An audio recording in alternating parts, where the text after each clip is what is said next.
का सामना किया है जब तुमको न लगा हो कि तुम्हें क्या गलत करना है, पर तुम्हें कुछ लोगों के बारे में सोचकर बुरा लगा हो और एहसास हुआ हो मैं ऐसा सोच ही क्यों रहा हूं, पर तुम्हारी सोच बंद हो जाती है और तब तुम्हें लोगों से चिढ़ होने लगती है। उसी तरह मेरे साथ क्या हुआ है, तुम जानते हो शैतान को आक्रमण करना बहुत पसंद है। तुमको वास्तव में पता नहीं होता कि वो कब आक्रमण करने वाला है, और पहली जगह जहां वो आक्रमण करता है वो है तुम्हारा मन, और मन युद्ध भूमि है। तुम्हारे मन में क्या चल रहा है उस पर ध्यान देना चाहिए। तुम्हारे मन में क्या चल रहा है उस पर वास्तव में ध्यान देना चाहिए। अगर तुम अपनी सोच पर ध्यान नहीं देते, तुम निष्क्रिय हो जाते हो, दिमाग से खाली हो जाते हो, तब शैतान को खुशी होती है तुम्हारे मन को भरने की, धार्मिक जीवन को विषैला करके। अधिक से अधिक लोग, मेरी पुस्तक बैटलफील्ड ऑफ द माइंड जो इस साल का इजहार करता है, लोगों को बहुत सारी समस्याएं हैं अपने मन को लेकर। इसलिए हम जानते हैं कि शैतान झूठा है। वो गलत विचारों का प्रयोग करता है आपके जीवन में तबाही लाने में। हम जानते हैं वो सहारक है, और जिस शस्त्र का प्रयोग वो करता है वो है मुसीबतें। इस बारे में हमने सुबह बताया था कि शैतान कई चीजों को नष्ट कर देना चाहता है, पर मुख्य तौर से नष्ट करना चाहता है विश्वास, और इसके लिए वो प्रयोग करता है मुसीबतों का। फिर चाहे वो अस्वीकृति से पीड़ित हो या दुर्व्यवहार से। जब आप बच्चे होते हैं और साथियों के दबाव से पीड़ित होते हैं, वो आपके शरीर पर हमला करता है यदि वो कर सके। इसीलिए ये जरूरी है आप स्वाभाविक रूप से स्वस्थ हो कि आप हो सकते हैं। तो जब चीजें आपके शरीर पर हमला करती हैं तो आपके पास एक मजबूत प्रतिरक्षा प्रणाली है उनसे लड़ने के लिए। हम वो नहीं करते जब तक कि हम पर कोई आपत्ति नहीं आती। हमें उससे परे जाने की जरूरत है और वास्तव में उन चीजों को करने की जो हमारे लिए सही है। हर समय हर पल शैतान हम पर राज करना चाहता है। उसका निशाना होता है हमारा मन। हम आत्माएं हैं, हम में आत्माएं हैं, हम शरीर में रहते हैं। तुम एक त्रिकोणीय हिस्सा हो।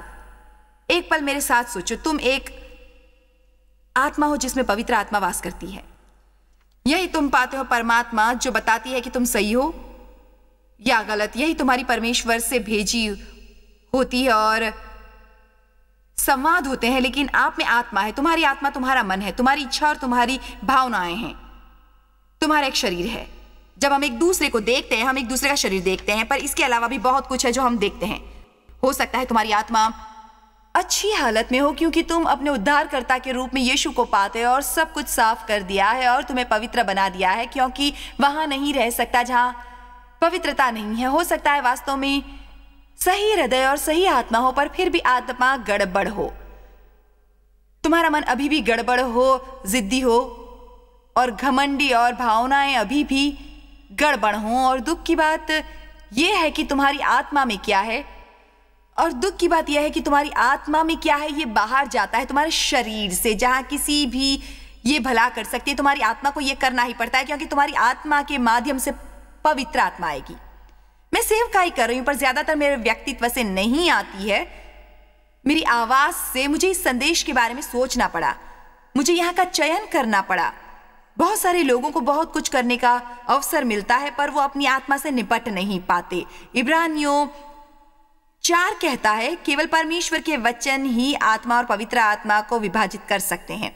क्यों ये महत्वपूर्ण है तुम्हारे लिए ये सीखना कि पवित्र आत्मा और आत्मा को विभाजित कैसे करें? सिर्फ इसलिए कि तुम्हारी आत्मा परमेश्वर के बारे में तुम्हें कुछ नहीं बताती, वो सिर्फ तुम्हें तुम्हारे बारे में बताती है। तुम्हारी आत्मा नहीं बताती कि परमेश्वर क्या सोचता है, ये बताती है कि तुम क्या सोचते हो। परमेश्वर क्या अनुभव करता है ये नहीं बताती, ये बताती है तुम क्या अनुभव करते हो। ये तुम्हें नहीं बताती कि परमेश्वर तुम्हें क्या बताना चाहता है, ये बताती है तुम्हें क्या चाहिए। अगर हम ये जानना चाहते हैं कि परमेश्वर क्या सोचते हैं, क्या चाहता है और महसूस करता है, तो हमें परमेश्वर के वचन को अपने जीवन में नंबर 1 की जगह देनी होगी। जो हमें राह दिखाता है ये उससे भी अधिक है। जो मैं सोचती हूँ, तुम सोचते हो, मेरे विचार से ये कारण से भी बड़ा है। इसकी कोई महत्ता नहीं है कि मैं क्या सोचती हूँ। परमेश्वर का वचन है। मुझे लगता है प्रभु मुझसे प्रेम नहीं करता, खैर वो करता है। मुझे नहीं लगता कि मेरा कोई भविष्य है, खैर वो है। मुझे नहीं लगता कि मैं कभी अपने अतीत से निकल पाऊंगा। खैर, निकल सकते हो। इससे भी अधिक लोग बात करते हैं, वो कैसा अनुभव करते हैं। मुझे कभी कभी ताज्जुब होता है कि हम अपनी भावनाओं के परमेश्वर की सेवा कर रहे हैं या बाइबल के परमेश्वर की। मुझे लगता है हमें समझना होगा परमेश्वर के वचन के महत्व को और उसका सम्मान करना होगा। हम क्या चाहते हैं, क्या अनुभव करते हैं। मैं अक्सर पूछती रहती हूं चीजों के बारे में, जैसे कि यात्रा। जॉयस, हर समय यात्रा करके तुम क्या सोचती हो? खैर, मैं ये इसलिए कर पाती हूं क्योंकि कभी नहीं पूछती कि कैसा लग रहा है। देखा तुमने, तुम बहुत सी तकलीफों में फंस जाते हो जब तुम पूछते हो कैसा लग रहा है। जब तुम अपनी भावनाओं को महत्व देने लगते हो तो अपने आप को नीचे की ओर धकेलने लगते हो। शैतान तुम्हारी भावनाओं का इस्तेमाल करेगा तुम पर नियंत्रण पाने को और परमेश्वर की इच्छा से दूर रखने में। मैं पापुआ न्यू गिनी जा रही थी कुछ महीनों पहले, लंबी यात्रा पर। 40 घंटे की हवाई यात्रा, आने और जाने में जेट लैग का असर हो रहा था। शरीर की बुरी हालत थी। पापुआ गिनी जाने के लिए तुम हमेशा लोग जानना चाहते हैं यदि मैं उत्साहित हूं इस बारे में या किसी भी अलग चीज के बारे में। और दिलचस्प बात यह है कि मैं कभी भी जाने के लिए उत्साहित नहीं थी, पर मैं जाने के लिए प्रतिबद्ध थी। और उत्साह और प्रतिबद्धता में बड़ा अंतर होता है, बहुत ही बड़ा। आमीन। अब छोड़ो भी, तुमने कहा तुम उत्साहित नहीं थी। एक बार मेरा सारा दिन सोना चाहती थी और सारी रात जागना। मैं बिल्कुल भी उत्साहित नहीं थी। मैं बाहर आ गई, मेरे पेट में गुड़गुड़ हो रहा था। मैं प्लेन पर चढ़ गई। 1 घंटे बाद मैं प्लेन में थी, मुझे उल्टियां आने लगी। ये कोई मजाक नहीं था कि आप अगले 22 घंटे प्लेन में गुजारने वाले हो। जब आप अपने पेट से परेशान हो तो एक तकलीफ सी महसूस होती है। नहीं, मैं उत्साहित नहीं थी और इस बारे में शर्मिंदा न होने की कोई बात नहीं है। इसका ये मतलब नहीं कि मेरा दिल सही नहीं, इसका मतलब ये है कि कैसा लगता है। नहीं, मैं उत्साहित नहीं थी और इस बारे में शर्मिंदा होने की कोई बात नहीं है। इसका ये मतलब नहीं कि मेरा दिल सही नहीं, इसका मतलब यह है कि कैसे लगता है कि परे मैंने जीना सीख लिया है। मैं किसी ऐसे को पास चाहूंगी जो प्रतिबद्ध है बजाय उत्साहित होने के। यही होता है बहुत सारी शादियों में, जब उत्साह चला जाता है वो चला जाता है। चलो, अगर आपकी शादी को 10 वर्ष हो चुके हैं, मैं शर्त लगा सकती हूं जब तुम्हारा आदमी आता है तुम्हारे रोंगटे खड़े नहीं होते। लेकिन उम्मीद से भी ज्यादा ये गहरे और गंभीर हो जाते हैं, गौर गंभीर हो जाते हैं। डेव और मेरी शादी को 42.5 वर्ष हो चुके हैं, पर तुम्हें यह बता सकती हूँ कि हम एक दूसरे के प्रति कटिबद्ध हैं। लेकिन शैतान हम पर काबू पाने के लिए मुख्य चीजों के सहारे ढूंढता रहता है और जब इन झूठों पर हम विश्वास कर लेते हैं उसका असर शुरू हो जाता है हमारी भावनाएं। और यदि हम ज्यादा ही भावुक हो जाते हैं तब वो हमारे निर्णय को प्रभावित करने लगता है और सारी बातें गड़बड़ होने लगती हैं। और वो चाहता है कि हम परमेश्वर की इच्छा से स्वतंत्र हो जाए। वो चाहता है कि हम अपनी चीजें स्वयं करें। वो चाहता है कि हम निष्क्रिय हो जाएं। और निष्क्रिय होने का अर्थ है कि तुम अपने निर्णयों में अपनी इच्छा शक्ति का इस्तेमाल नहीं करते और इंतजार करते हो कि कोई बाहरी शक्ति और आपको लगता है कि आप कर रहे हैं। यही एक सबसे बड़ी समस्या है आज, क्योंकि हम और हमारा समाज सुस्त हो गया है। हम परेशान हो जाते हैं अगर लिफ्ट काम नहीं कर रही और हमें सीढ़ियां चढ़नी पड़ती हैं जब हम किसी मॉल में जाते हैं।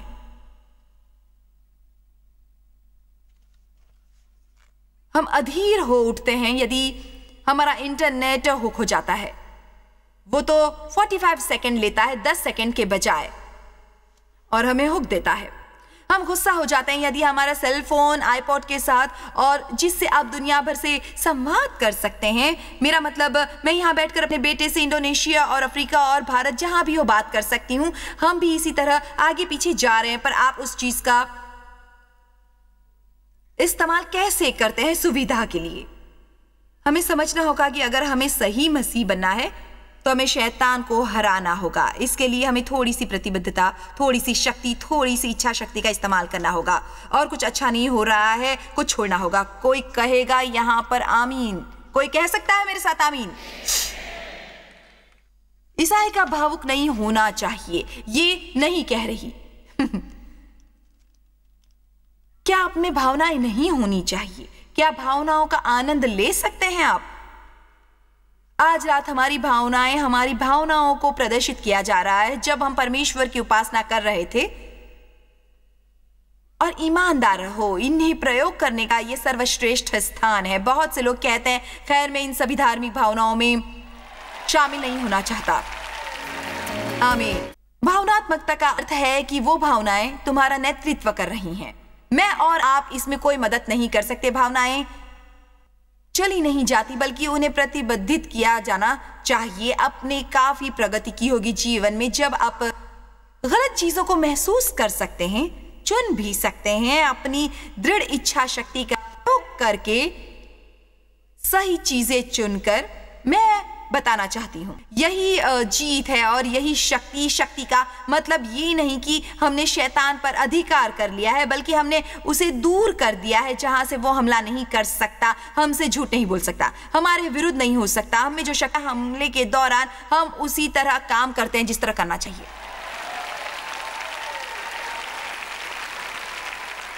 देखो, मुझे लगता है शैतान को रोकना मतलब यदि विश्वास का प्रयोग करके मैं उसे अपने को परेशान करने से दूर रख सकती हूँ। कहा नहीं, जब वो तुम्हें परेशान करेगा तो मैंने तुम्हें शक्ति दी है, उसका प्रयोग करो जब तुम परेशान होते हो।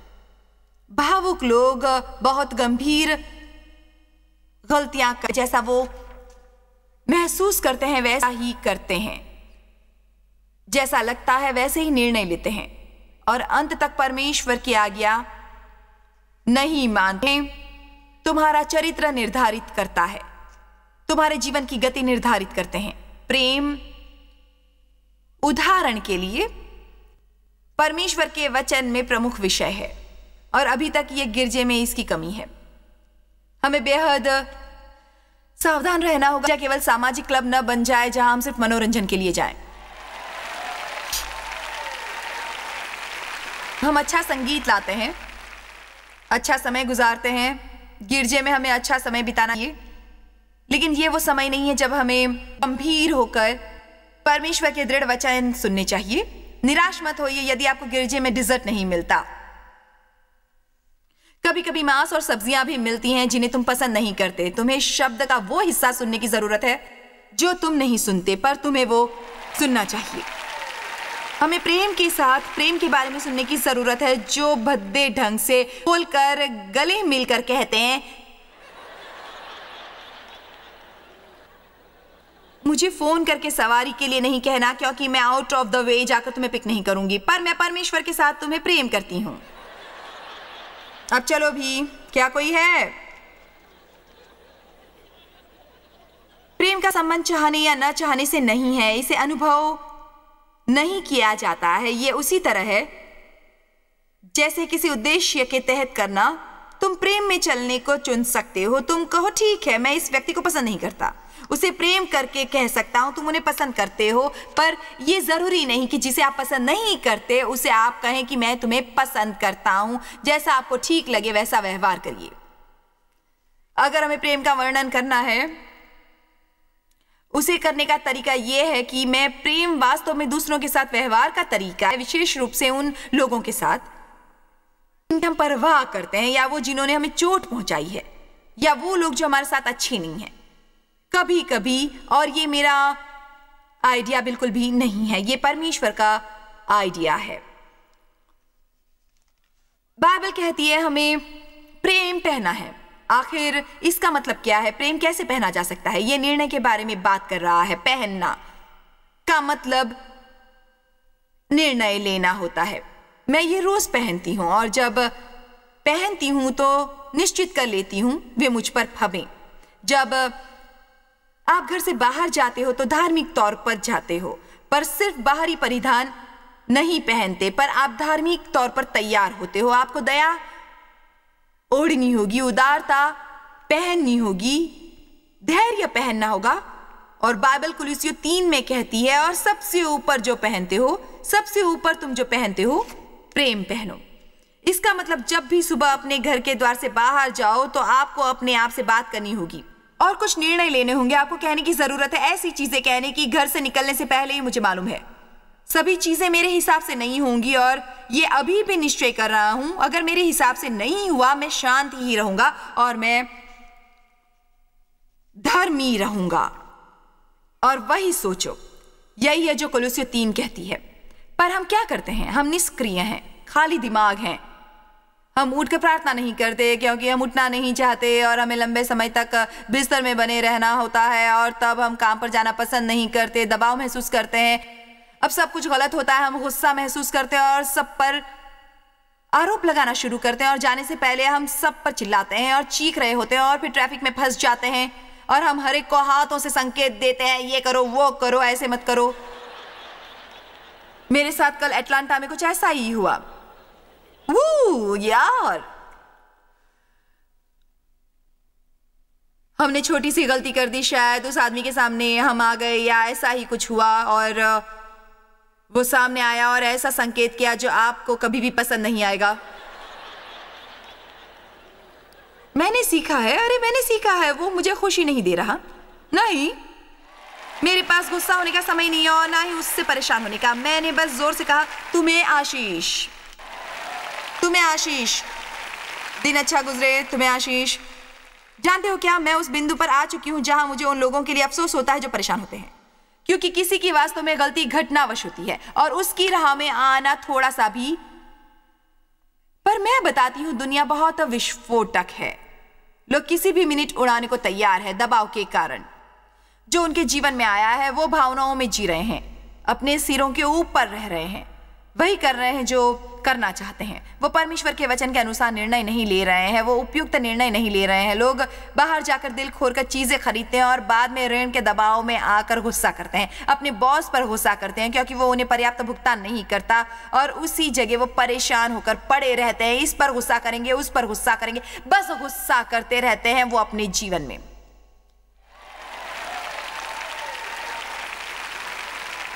मैं आपको अच्छी चीजें सिखा रही हूं।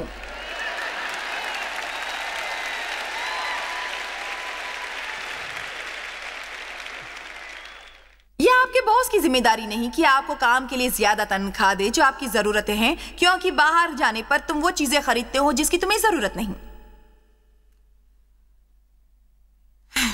यह हमारी जिम्मेदारी है कि अपने साधनों में रहें और इंतजार करना सीखें, और यह जानना सीखें कि सब कुछ जरूरी नहीं, और ना ही प्लास्टिक की आदतें हमें डालनी चाहिए। लेकिन कुछ चीजों के बिना आपकी मर्जी से आप कर सकते हैं और पैसा बचा सकते हैं। नगद भुगतान करें।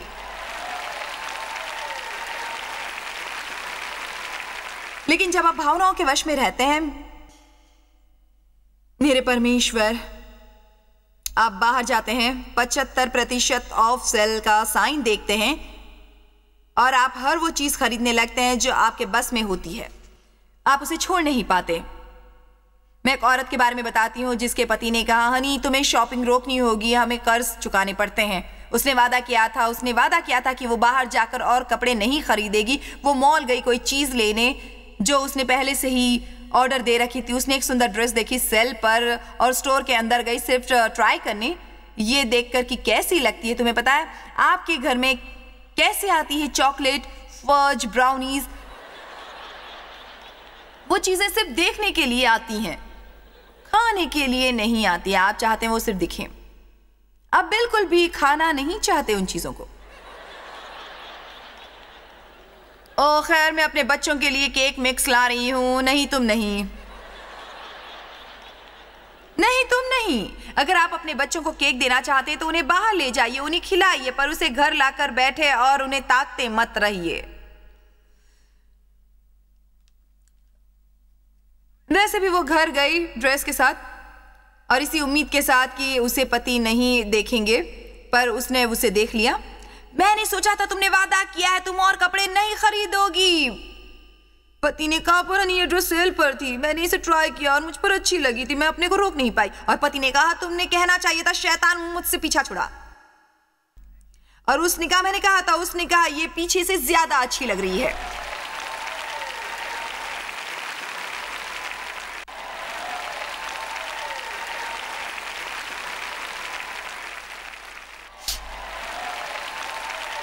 आमीन। को कैसे पहनना है ये हमें सीखना है, और जो सही है वो करना, और सही चुनाव और प्रतिबद्धता बनाए रखना। अनेक लोग भावनाओं के तहत प्रतिबद्ध होते हैं। बाइबल कहती है आपको प्रतिबद्ध नहीं होना चाहिए जब तक कि गलत लोगों के साथ रहें। क्या ऐसा होने वाला है? क्या होगा जब वो वास्तव में वो नई रहेगी? मैं फिर कुछ बताना चाहती हूं कि जब कोई चीज नई होती है, मेरा मतलब लोग जाएंगे भी और काम पर आएंगे भी। सेंट लुइस आओ, हमारे लिए काम करो। आप सोचते होगे कि मर गए और स्वर्ग चलेगा। ओ नहीं, मुझे नहीं लगता कि मैं जॉयस मेयर के लिए काम कर रही हूं। उन्हें सोचना चाहिए कि हम बैठने जा रहे हैं और हर दिन 5 घंटे बात करेंगे, और तब यहाँ थोड़ी देर रहने के बाद उन्हें लगता है कि नहीं, यहाँ बहुत से काम होते हैं, यहाँ आराम नहीं मिलता। पर मैं हर जगह ये देखती हूँ कि हम हर दिन बादलों में झूले नहीं झूलते रहते, हालेलुया का कोरस नहीं गाते फिरते, लेकिन हम काम करते हैं और करते हैं, उत्सुकता की उम्मीद करते हैं। यह आश्चर्यजनक है। इसलिए हम भावनाओं में आकर चीजें नहीं करना चाहते। आप भावनाओं के आधार पर किसी से शादी नहीं कर सकते। आप निश्चित होकर जाना चाहते हो कि तुम्हारा पेशा किस तरह का है। ऐसे दिन भी होंगे जब आप ये पसंद नहीं करेंगे, और इसके बारे में ऐसी बातें भी होंगी जो आपको पसंद नहीं होंगी, और कुछ भी होगा। ऐसे समय भी आएंगे जब आप इसे करते हुए थक जाएंगे, वही चीज करते करते। जब चीजें अपना नयापन खो देती हैं तो हमें पता चलता है कि कौन वास्तव में प्रतिबद्ध है। चीजों को अपने अंजाम तक जाते देखने के लिए हमें वो शुरू करना चाहिए जो परमेश्वर हमें करने को कहते हैं, बार बार बार बार बार बार। जब चीजें अपना नयापन खो देती हैं तो हमें पता चलता है कि कौन वास्तव में प्रतिबद्ध है चीजों को अपने अंजाम तक जाने देखने के लिए। हमें वो शुरू करना चाहिए जो परमेश्वर हमें करने को कहता है। वो चाहता है कि हम ये करें और भावनाओं में बंटना बंद करें। और यहाँ कोई है जो कह सके कि तुम्हारी भावनाएं तुम्हें कष्ट दे रही है। हम कुछ जानकारी देने जा रहे हैं भावनाओं पर, और बंद कर रहे हैं उनका हम पर नियंत्रण करना, क्योंकि हम में आध्यात्मिक परिपक्वता नहीं है। जब तक हम भावनाओं का पीछा कर रहे हैं, मैं इसे फिर कहती हूँ, हमें गलत महसूस करना होगा और वही करना होगा जो सही है। खैर, मुझे आशा है कि आज की सीख आपको शत्रुओं की योजनाओं से सतर्क करने में मदद करेगी और बताएगी कि आप में उसे निहत्था करने की ताकत है। यूहन्ना 1:4 कहती है, महान वो है जो तुम में है, न कि वो विश्व में है। आज हम 1:4 CD ऑडियो श्रृंखला की पेशकश कर रहे हैं। हम परमेश्वर का वचन हर दिन प्रदान करते हैं और हम ये करते रहेंगे क्योंकि यही हमारे जीवन का उद्देश्य है। हमें परमेश्वर वचन की आवश्यकता है ताकि आध्यात्मिकता रखने पर आप मजबूत बने। अगर आप शारीरिक भोजन नहीं करते, आप बीमार हो जाएंगे, बेहोश हो जाएंगे। हमें तय करना होगा कि परमेश्वर के वचन का भोजन हमें मिलता रहे और समय परमेश्वर की उपस्थिति में, ताकि हम आध्यात्मिक तौर पर मजबूत हों। परमेश्वर की आपके जीवन के लिए एक बहुत ही अच्छी योजना है। वो आपसे प्रेम करते हैं।